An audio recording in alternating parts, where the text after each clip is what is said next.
You're welcome to 7 p.m. news at the Unity Station, NTA Channel 5, Abuja. I am Miriam Emekamadi. You can now join us on YouTube on NTA Channel 5, Abuja. Now the news. Organized labor has relaxed the ongoing industrial action for 1 week. Arising from its meeting with the federal government on Monday, the organized labor promised to hold an emergency joint NLC-TUC National Executive Council meeting. The meeting held and the unions resolved to suspend the strike for 1 week.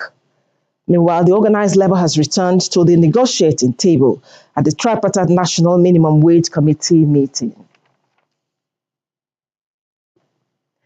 Meanwhile, President Bola Tinubu has received brief from leaders of the federal government team negotiating with the organized labor unions that facilitated suspension of the industrial action. Secretary to the government of the Federation, George Akume, led the team to the presidential villa this Tuesday afternoon. State House correspondent Musbao Dan Mohab had a brief chat with Minister of Information and National Orientation, Mohammed Idris, on the latest situation.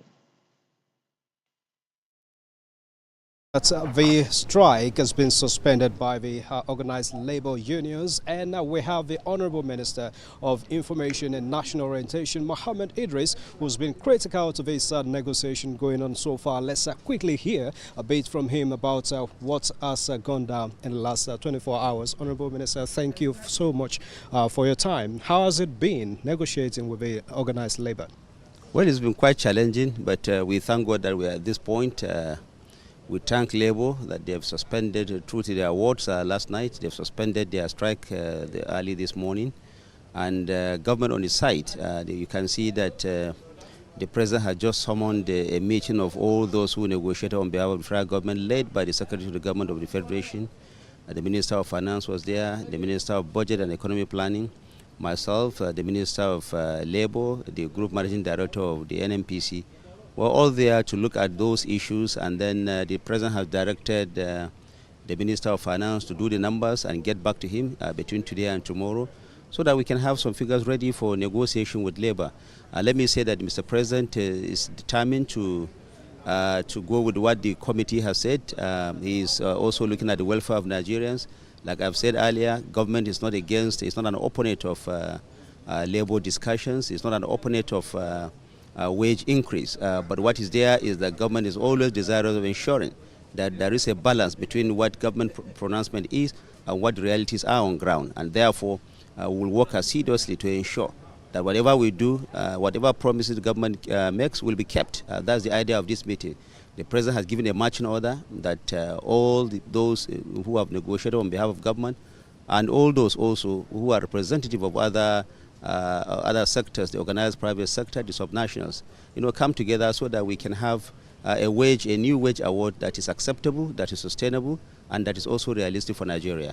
Okay, part of the outcome is that the meeting will continue in the next 7 days. So what specifically are we looking at as a lasting solution? Well, you know that the issue of wage award is not just that of the federal government. Like I mentioned earlier, the subnationals are involved. The organized private sector is involved, the Labour is involved. It was Labour that staged a step out during those proceedings. Now that we have come back to the negotiating table, all of us will work together again assiduously within the next 1 week to ensure that we have a new wage for Nigeria that is acceptable, that is sustainable, that is also realistic for all Nigerians. Thank you so much, Honorable Minister. We hope that the lasting solution being desired will be found. And that's it from the presidential villa for now. Now away from strike update to infrastructure. The federal government has named a newly inaugurated road after a Nigerian playwright and novelist, Wole Soyinka, for his contributory efforts to the positive image of Nigeria across the world. President Bola Tinubu expressly approved the proposal at the inauguration of the arterial road project within the federal capital city. State House correspondent Musbao Dan Mohab again has details. The status of Abuja as top Nigerian city with world-class road network is growing. Here is another arterial road to enhance connectivity for smoother transportation within the city. The 3.5 road with two interchanges from the Northern Parkway to the Outer Northern Expressway is connecting the Kubwa Expressway to the Ahmadu Bello Way, thereby in place to relieve motorists of the usual gridlock at busy hours. Benefit and prosperity, FCT, and a clear. And this road is named Wole Soyinka Way. This is our foremost playwright, novelist, Nobel Prize winner, who has brought Nigeria fame, a pride of international acclaim. Back to back, it has been a busy week for the Nyesom Wike-led FCT administration inaugurating infrastructure projects, and his principal commended him for ensuring what he described as a very successful first-year landing for the administration. President Bola Tinubu says these roads springing up across the capital city is only an indication of a general infrastructural renewal coming across the country. It's another testament to the actualization of our developmental agenda to transform every part of this country. We will do it. For anybody to challenge you in FCT, it is very, very difficult. Very, very difficult. Well, I dare say so, because the facts are there, the things are there. It's not about theory now, it's about the reality. You say you will do this, have you done it? Yes. The road project was awarded in year 2000 at the cost of about 30.6 billion naira. In Abuja, Musbau, then Wahab, NTA News. In the same vein, the completion of 3.5-kilometer Abuja Northern Parkway to Northern Expressway is another effort towards infrastructure upgrade for the nation's capital city, and also targeted at opening alternate road networks within the city. Minister of the FCT, Nyesom Wike, said this during the inauguration of a section of the road in Abuja. Aisha Obali reports. Of the about 5.6 kilometer project, 3.5 kilometer has been completed. This project, awarded in 2020, is among the newest projects awarded, consisting 2 interchanges, 6-lane dual carriage, linking major districts such as Katampe, Jahi, Mabushi, and Kado. Executive Secretary, Federal Capital Development Authority Hadi Ahmad, in an overview, explains that the road will ease traffic, especially during peak hours, while the Minister of State FCT, Dr. Maria Mahmoud, appreciates the immense support of all stakeholders in actualizing the project. Your dedication and commitment to excellence have made a significant impact on the lives of Abuja residents and their visitors alike, and for that we remain eternally loyal to you and grateful, Your Excellency, sir. Wike says the FCT administration has not lost focus on its goals and targets, as he commends the President's understanding and support, especially in the establishment of the FCT Civil Service Commission, which shows that the President is interested in the FCT workforce. So I will appeal to you that let us recognize one of our own to name this road after him, who has done well, the only noble laureate we have that have made Nigeria proud in the world. I recommend that this road should be named Wole Soyinka Way. President Tinubu expresses his administration's commitment to investing in infrastructure with a view to accommodating the growing population towards boosting economic prosperity and growth of the territory and, by extension, the nation. In Abuja, Aisha Obali, NTA News. And talking education now, the President Bola Tinubu administration considers quality standard education as a major target for the Renewed Hope initiative. Correspondent Mariam George Jitubo in this report takes a look at how this sector has fared 1 year after. 29th May 2023, the Tinubu-led administration came on board to pilot the affairs of the nation, With the new administration comes different policies that are targeted at impacting the society as well as different sectors of the economy. These policies also touch the education sector, as President Bola Tinubu on Wednesday, April 3rd, 2024, signed into law the Students' Loan Bill, re-emphasizing that no one will be excluded from accessing quality education. I've just signed a bill proclaiming the student loan effectively.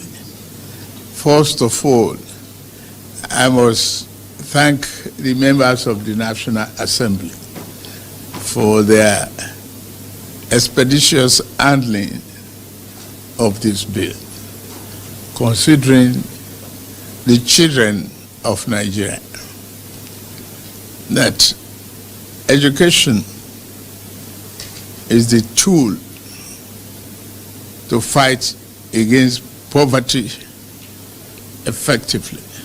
In the Federal Capital Territory, the education sector is being given the needed attention with the renovation of schools to provide a more conducive environment for learning to thrive, employment of qualified teachers, and also ensuring that schools in the FCT are up to standard and can compete favorably with what is obtainable in schools in other climes. The Minister of the FCT, Barrister Nyesom is not just concentrating in the municipality. We have actually all the nooks and crannies of the city have been resurfaced. A lot of man hour that will have been wasted in traffic by either staff or students will now be minimized. Abuja is being remodeled, of course. It's a beauty to behold. It's going to account of reduce the number of hours that have been wasted in the traffic, either by students or the staff. A lot of flyovers have been opened, and it's a good one for education. Similarly, while I elsewhere as the chairman of the board, we had this program of 100 schools in 100 days, which actually could not actually take effect before the boards were dissolved. But currently now, I think the exercise is ongoing. Some of these schools are undergoing serious renovation. However, former Executive Secretary, FCT Universal Basic Education Board, Jatonoma, says much needs to be done to improve on education in the nation's capital. Now, in education, one thing people need to know is that once you have a lesson from 8 to 8:30 and the teacher is not there, that teacher is gone. You can never compensate for it. If you now want to compensate for it, then you have to tamper with another lesson. That means another lesson will have to be tampered with. So teachers have to be available so that those lessons are properly taught as at when due for their lessons. Now, sometimes teachers may be there, but teachers are ill-motivated. Teachers are ill-motivated because of so many reasons. Maybe because their salaries are not paid, maybe their allowances are not paid, or the security is not there. Where the security is not there, what would the teacher do? A teacher goes to class, a teacher may be willing to go to class to teach, but the environment is not secure. The education managers will have to sit up and do what is expected of them to do. Let them make sure that schools are properly monitored, not window dressing. They should do the reading. And then teachers will have to make sure that they teach what is expected of them to teach. The pride of a teacher is to see your children performing very well. With the importance being given to the sector by the Tinubu-led administration and in the FCT by the Minister, Nyesom, the government has reassured that education will be given priority for the progress and development of the nation. Mariam George, Jitbo, NTA News.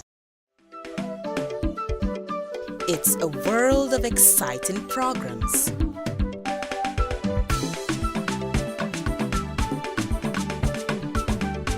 We add color to your screen and give you quality information. From the center of unity. All on NTA Channel 5 Abuja, the Unity Station. Thanks for staying with us. The Nigerian Deposit Insurance Corporation, NDIC, says it has commenced the liquidation process of Heritage Bank with immediate effect. Statement by Director Communication and Public Affairs of NDIC, Bashir Nuhu, says depositors of the bank that have a lat account, that have alternate account within the industry will be paid up to the insured amount of 5 million naira per depositor using their bank verification number BVN to locate their alternate account, while depositors with funds in excess of 5 million naira will be paid liquidation dividend upon realization of the bank's assets and recovery of debts owed to the bank.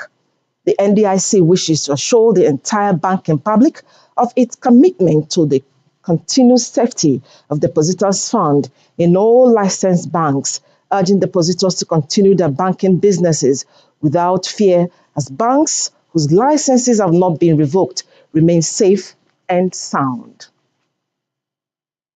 And now to security, FCT Police Command says its attention has been drawn to a publication making the rounds on social media on the alleged entry of some suspected bandits into the Federal Capital Territory. However, FCT Commissioner of Police, Benef Igwe, has commended members of the public for their outstanding environmental alertness and admonishes the general public to always give useful information to the police to aid its efforts in the fight against insecurity within the state. He therefore urges residents to go about their lawful business without fear from any quarters, as the command has made all necessary deployments of both material and physical assets and is working assiduously to ensure the safety of all residents and avert any intended attack within the nation's capital. Meanwhile, as part of efforts towards ensuring security and safety of students in schools in Nasarawa State, teachers and security personnel were engaged in a one-day training tagged Safe School Security Initiative organized by Friends of Police, a non-governmental organization. Blessing Danfulani reports.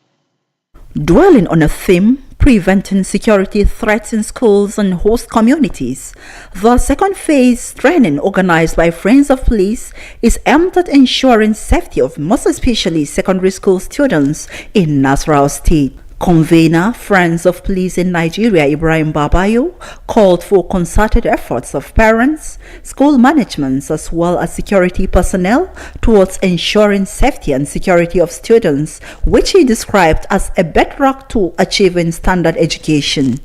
We've centered our attention on training the teachers because the teachers have the custody of these children, and we are not just training them on fighting conventional security. We have tried to uplift their capacity. Stakeholders at the forum discussed relevant issues such as maintaining the standard of education, instilling discipline in students, welfare of teachers, safety of students, as well as good rapport between teachers and host communities, among others. Most of them are violent when they take drug. They'll be violent that they cannot even listen to their teachers. Involving them in talk, one-on-one talk with these children, we'll find a lot of things that are hidden inside of these children. Some participants shared their experiences. I was made to understand that there are many roles that I'm supposed to play as a teacher within my colleagues and the students. We have so many roles to play in the life of our students. The students, our colleagues, and the community. Friends of Police is a non-governmental organization established with the sole aim of complementing security agents in curbing crime and criminality in the country. From Kefi, Blessing Namfulani, NTA News. Parents are a beacon of a child's life as they lay foundation, nurture and equip them with the skills that are necessary throughout life. Parents make countless and selfless sacrifice to ensure the growth of their children. For this, parents deserve to be celebrated. And Sandra Akame reports. 5 days after the children in Nigeria celebrated the annual Children's Day on May 27, The world focuses attention on parents, a recognition of the critical role they play in the life of their children. For many, it is a time of acknowledging the invaluable contributions of parents to society, the importance of parental care, guidance, protection, nurturing the children and molding their personalities to self-dependence and adulthood. It doesn't take me much to handle my office work, but when it comes to the home, it is far, far more challenging in the sense that your kids, your children are not just listening to you, taking instructions. They are also looking at your conduct, your behavior, your actions.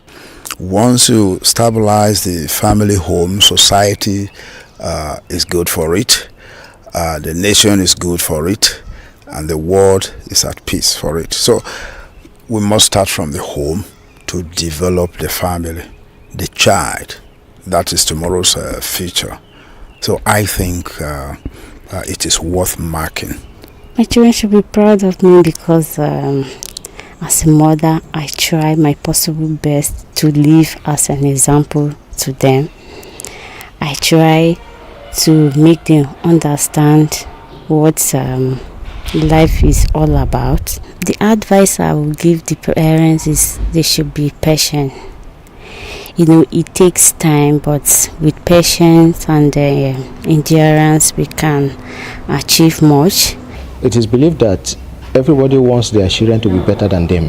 So it is expected that no matter how tired they may be, they should still create time to find out whether their children have done their assignments or not. And they should create time for the children, because a child that is not supervised is bound to be under peer influence. Children also express their gratitude to their parents for all they have done for them, noting that it is essential for a child to grow up in a healthy. It is said that a world without parents would breed uncoordinated communities and societies that are without proper foundations for organized living. In Abuja, Sandra Akeme, NTA News. Harnessing Nigeria's abundant water resources for domestic and industrial purposes through interbasin water transfer for sustainable agricultural production is the focus of engineering experts at the 4th Engineer Umar Gambo Jibrin Distinguished Annual Public Lecture in Abuja. Abdullahi Ajia reports.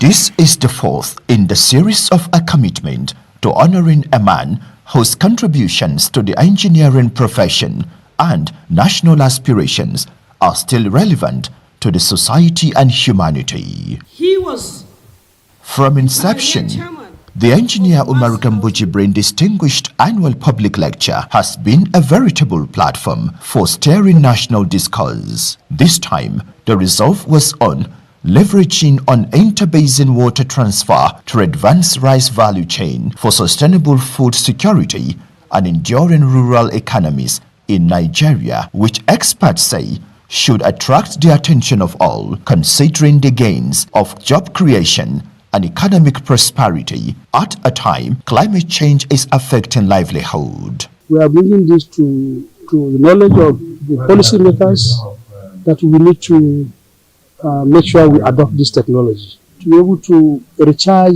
Lake Basin. Interbasin water transfer is a win-win solution. You reduce floods where there is flood, and you give water where they need it. Speakers and stakeholders were unanimous in their views, encouraging both government and the private sector to, as a matter of national importance, utilize the opportunities abound in the rivers and water bodies within and outside the country. These are the things we should talking about, because we need employment, and agriculture is one of the prime areas which Nigeria can actually stand on and do very well. The theme for this 4th edition, which is this issue of interbasin water transfer vis-a-vis the ripple effect on agriculture, irrigation, food security, and whatever. I think this is the most critical topical issue that we can talk about in this country at the moment. The lecture is at the instance of the Nigeria Institution of Civil Engineers.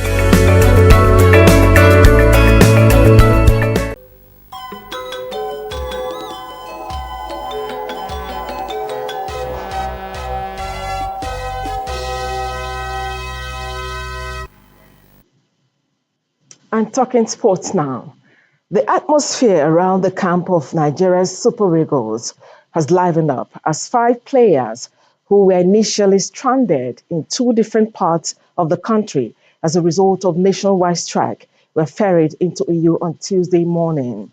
Defenders Semi Ajayi, Bright Oseyi Samuel, and Kelvin Bassi, alongside midfielder Frank Onyeka and forward Paul Onuachu, landed at the Victor Atta International Airport, Uyo, just after noon aboard a private jet arranged by the Nigerian Football Federation and were driven to the team's camp to meet up with teammates. The arrival of the quintet brought the tally of players in camp to 20, 3 days to the day 3 qualifying battle with the Bafana at the Godswill Akpabio Stadium in the Akwa Ibom capital. Rwanda are surprise leaders of the pool after 2 match days on 4 points, with South Africa on 3 and Nigeria on 2. The 10-match series will end in October next year, with winners of the 9 groups qualifying automatically for the finals in Canada, USA, and Mexico. The best 4 second-place teams in all 9 groups will contest a CAF Playoff tournament, with the winner going ahead to contest a FIFA Playoff tournament for another slot. And that's the news. We thank you for watching. Have a good night rest.